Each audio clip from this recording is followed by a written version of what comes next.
प्रतिनिधिसभाको बैठकमा आज सांसदहरूले उठाएको प्रश्नको जवाब मन्त्रीहरूले दिने। नक्कली डाक्टरको अपराध यात्रा सँगै विष खुवाएर 2 प्रेमिकाको विवश रूपमा हत्या। सांसदहरूले उठाएको प्रश्नमा कसले दिँदैछन् जवाब, यसबारेमा सम्पूर्ण जानकारी।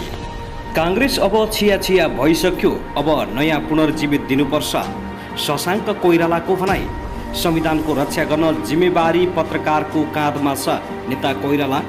गठबन्धनका कारण काङ्ग्रेस छिया भएको शशाङ्क कोइरालाको भनाई। धरार उपमहानगरपालिकाका मेयर हर्क साम्पाङलाई काठमाडौँ महानगरपालिकाका मेयर बालेन्द्र शाहले भने, तपाईको सुखमा सबै होलान् तर म दुःखमा छु। लिभिङ टुगेदरमा अपार्टमेन्टमा बस्ने जोडीको धन्दा, दिउँसो रेकी राति चोरी। नागरिकता विधेयक म गठबन्धनमा भएको कारणले आएको हो, उपेन्द्र यादवको दाबी। पार्टीमा उपेन्द्र यादव झन शक्तिशाली, सङ्घीय परिषद अध्यक्षको अधिकार समेत कटौती गरियो। कोशी प्रदेश लोकसेवाले माग्यो 8औं र 7औं तहमा दरखास्त। प्रधानमन्त्री प्रचण्डको विकल्प खोजिन थालेको चर्चा, के साँच्चीकै सरकार फेरबदल हुँदैछ त? नेकपा एमाले र काङ्ग्रेसका नेताहरू भन्छन् यस्तो। देउबा र प्रचण्डबीच सिङ्गापुरबाट फर्के सँगै भेटवार्ता नभएको खुलासा। रचनात्मक काम गर्न जनप्रतिनिधिलाई माधव कुमार नेपालको सुझाव। 24 घण्टाभित्र 4 जिल्लामा चट्याङ, 6 जनाको ठाउँको ठाउँ मृत्यु। पहिरोका कारण कहाँ छ सडक अवरुद्ध, यसबारेमा पनि सम्पूर्ण जानकारी। पहिरोले मध्य पहाडी लोकमार्ग पूर्ण रूपमा ठप्प। 12 वर्षीय बालिका बलात्कार गर्ने 47 वर्षीय पुरुष प्रहरीको नियन्त्रणमा। उपराष्ट्रपति कार्यालयको खर्च कटौती पेश गर्न प्रतिनिधिसभाको आजको बैठकमा प्रस्ताव। राष्ट्रपति र उपराष्ट्रपतिलाई सल्लाहकार चाहिँदैन, सांसद रघुजी पन्त। पैसा खाएर स्टे अर्डर जारी गर्ने न्यायाधीश फटा हुन्, मन्त्री राज भण्डारीको गुनासो। बालनको पहिलो प्राथमिकतामा शिक्षा, कुन कार्यक्रमका लागि कति छुट्याइयो बजेट? काठमाडौँ महानगरपालिकाले छुट्याएको बजेट देखेर सङ्घीय सरकारमा विस्फोट। विस्फोटमा ब्राउन सुगर लुकाएर जेलभित्र छोरालाई दिने 1 जना प्रहरीको नियन्त्रणमा। जुम्लाका एक युवाको शव मलेसियामा अल्पत्र। जलहरीबारे छानबिन गर्न पशुपत पुग्यो अख्तियार टोली। युवालाई रोजगार दिन काठमाडौँ महानगरपालिकाको श्रम ब्याङ्कको योजना। 803 जना जनशक्ति भर्ती गर्दै काठमाडौँ महानगर 500 जना नगर प्रहरीको दरबन्दी रहने। नेकपा विभाजनको विश्लेषण गर्न केपी शर्मा ओलीको माग। पूर्व नगर प्रमुख विष्टुमाथि अख्तियारमा मुद्दा दायर।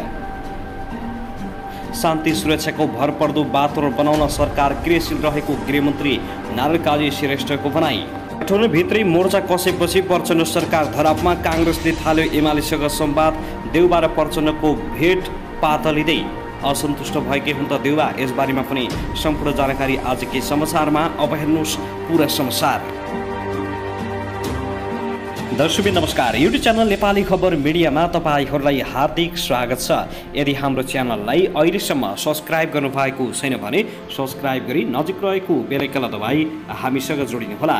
दर्शकवृन्द सुझाव है, आज पनि हामी तपाईँहरूमा देशभरका विभिन्न समसामयिक राजनीतिक घटनाक्रम, विभिन्न ठाउँका अपडेटहरूका साथ उपस्थित भएका छौँ। यो भिडियोलाई अन्तिमसम्म हेर्नुहोला, साथै कहाँदेखि हेर्दै हुनुहुन्छ, के भन्न चाहनुहुन्छ, तपाईँको मनमा लागेको प्रतिक्रिया कमेन्ट बक्समा छोड्न नभुल्नुहोला। दर्शकवृन्द, के तपाईँ हाम्रो च्यानलमा नियमित श्रोता हुनुहुन्छ?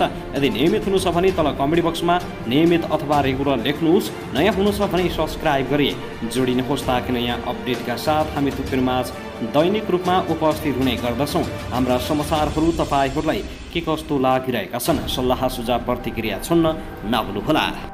दर्शकबिन, आउनुहोस् आजको पहिलो खबरतर्फ लागौँ। जनता समाजवादी पार्टी नेपालका अध्यक्ष उपेन्द्र यादवले जसपा नभएको भए नागरिकताको समस्या नेपालमा कहिले पनि समाधान नहुने दावी गरेका छन्। हिजो आइतबार पार्टीको विधान अधिवेशनको उद्घाटन समारोहलाई सम्बोधन गर्दै अध्यक्ष उपेन्द्र यादवले जनता समाजवादी पार्टी नभएको भए नागरिकता समस्या कहिले पनि हल नहुने दावी गरेका हुन्। उनले जसपा नभएको भए देशमा संघीयता नआउने दावी समेत गरे। उनले वर्तमान सरकारले आफ्नो समयसम्म काम गर्न पाउनुपर्ने पक्ष आफूहरू रहेको स्पष्ट पारेका छन्। उनले वर्तमान सत्तारूढ गठबन्धन कायम राख्नुपर्ने सुझाव दिए। हामी चाहन्छौँ यो सरकार निरन्तर आफ्नो समयसम्म रहोस् र यो गठबन्धन अगाडि बढोस्। परिवर्तनको नेतृत्व सरकारले गर्नुपर्छ। सबैभन्दा पछि परेका कर्णाली प्रदेश, मध्य प्रदेशका जनतालाई बढी निरुत्साहित बनाएको छ। यसलाई सच्याउँ, सुधारौँ भन्दैछौँ हामी। अहिले जसपा नभएको भए नागरिकता समस्या नेपालमा कहिले पनि हल हुने थिएन।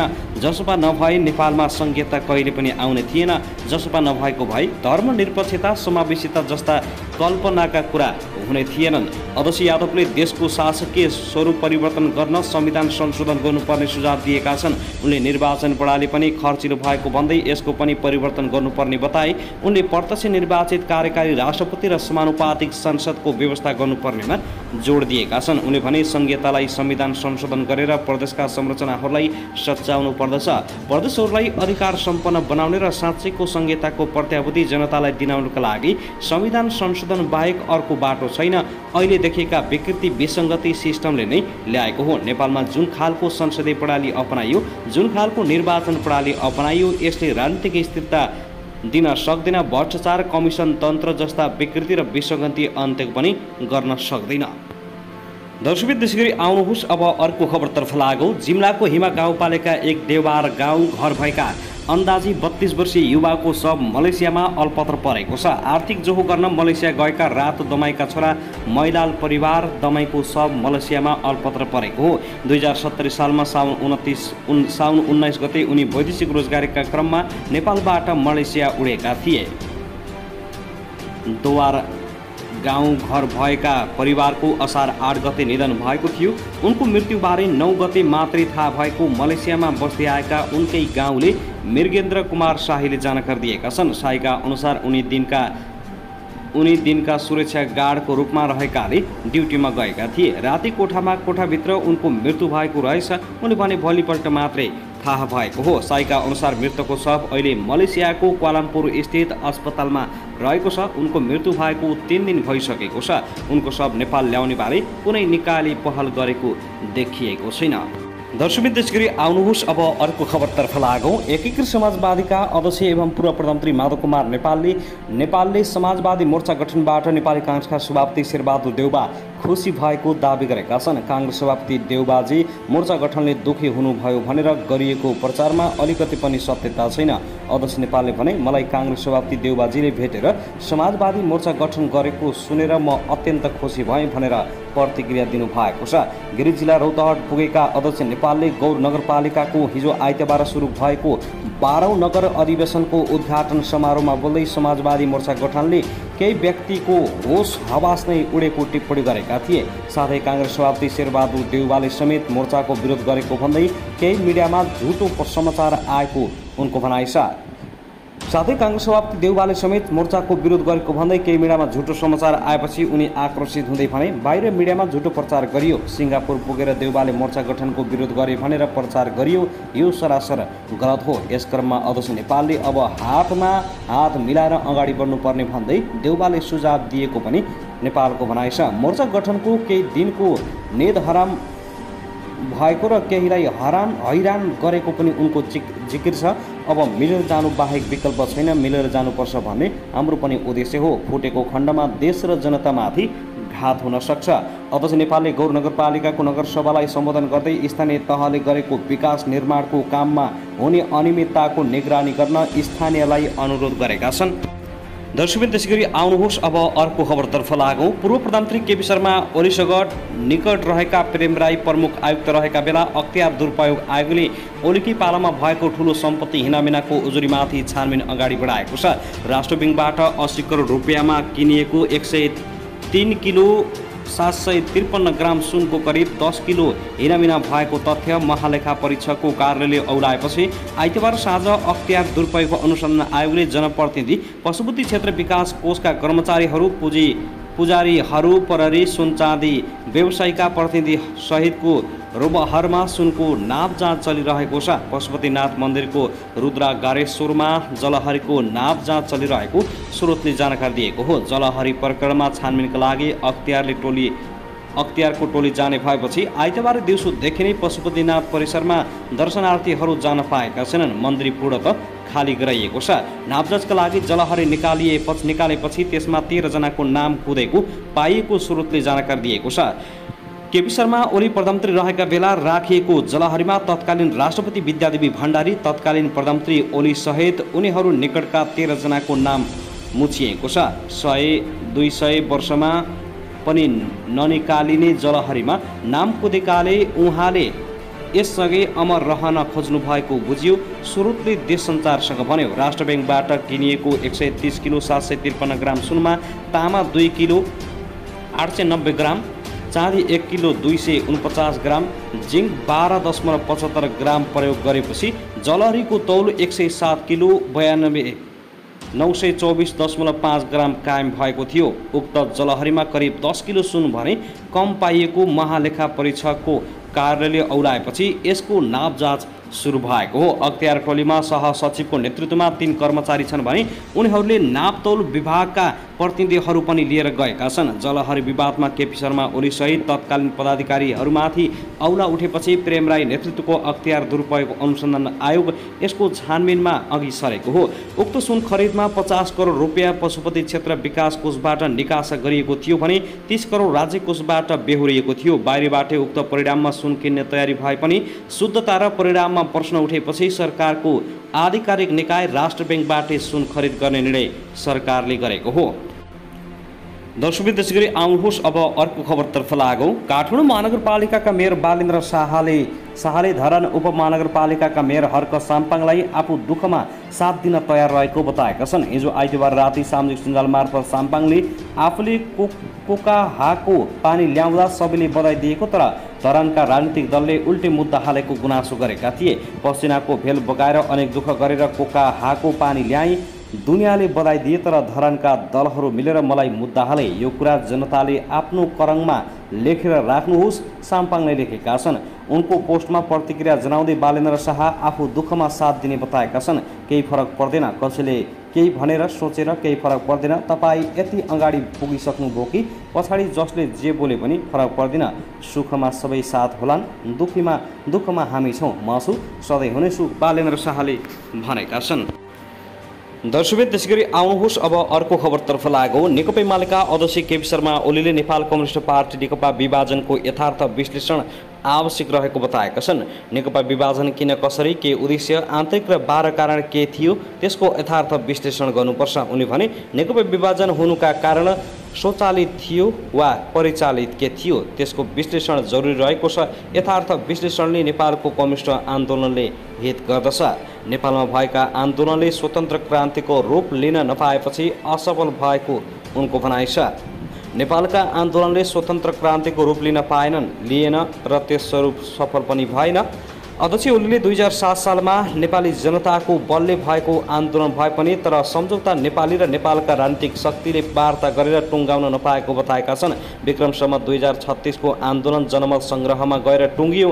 2046 सालको आन्दोलन एउटा सम्झौतामा गएर टुङ्गियो। 62-63 सालको आन्दोलन सम्झौतामा गएर टुङ्गियो। उनले अन्तर्राष्ट्रिय क्षेत्रमा पनि पुरानै राजनीतिक नभएको भन्दै कम्युनिस्ट भनेर जे बुझिन्थ्यो अहिले त्यो पुरानो कम्युनिस्ट नभएको प्रश्न पारेका छन्। अध्यक्ष ओलीले नयाँ ढङ्गले सामाजिक परिवर्तन गर्न सकिन्छ भनेर जनताले बहुदलीय जनमत ल्याएको पनि ओलीको दाबी छ। त्यसैगरी आउनुहोस् अब अर्को खबरतर्फ लागौँ। उपप्रधान तथा गृहमन्त्री नारायण श्रेष्ठले प्रतिपक्षी विरोध सभामा फस्ने र सत्तापक्षी निरङ्कुश बन्ने प्रविधिको अन्त्य गर्नुपर्ने बताएका छन्।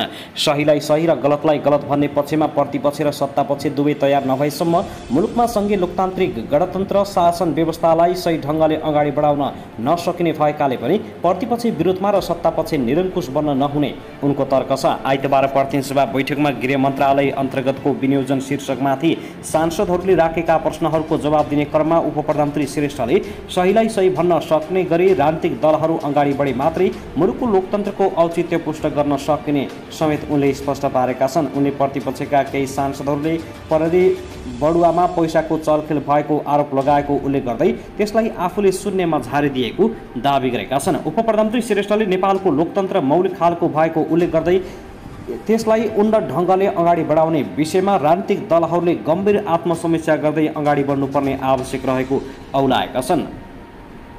उपप्रधानमन्त्री श्रेष्ठले वर्षातका कारण हुने विपद जोखिम न्यूनीकरणका लागि सरकारले सम्बन्धित निकायहरूलाई तयारी अवस्थामा राखेको दावी गरे। त्यसका लागि आवश्यक लगानी र साधनको व्यवस्थापन गर्ने कार्यलाई पनि सरकारले तीव्रता दिएको श्रेष्ठको भनाइ छ।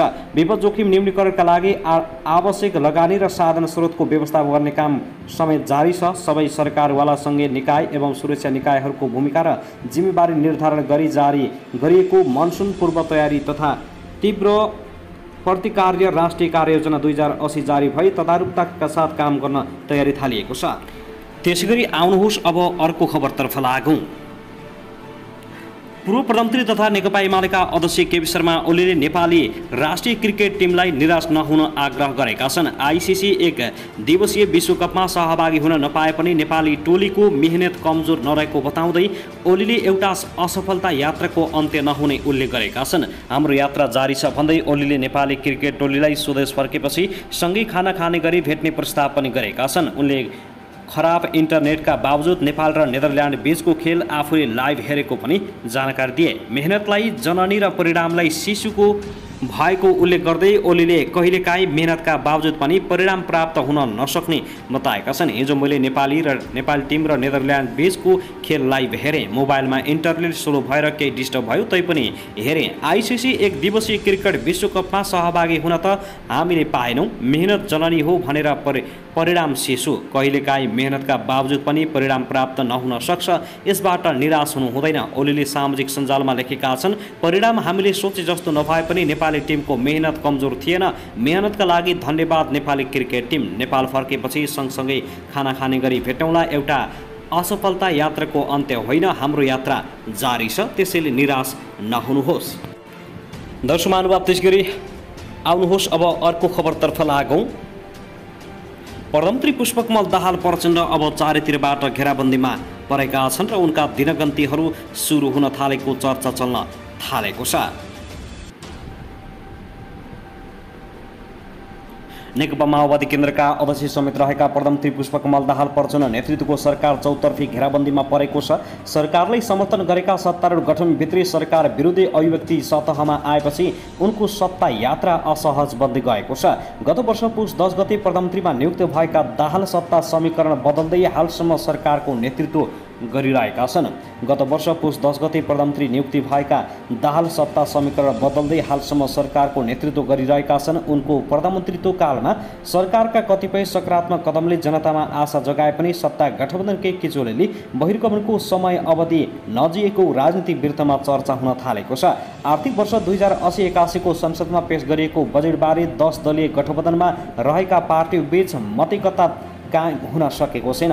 दलहरूबीच बजेटमा आन्तरिक मतभेद हुँदा यसले आगामी दिनमा सरकारको निरन्तरतालाई समेत सङ्कटमा पार्ने आकलन गरिएको छ।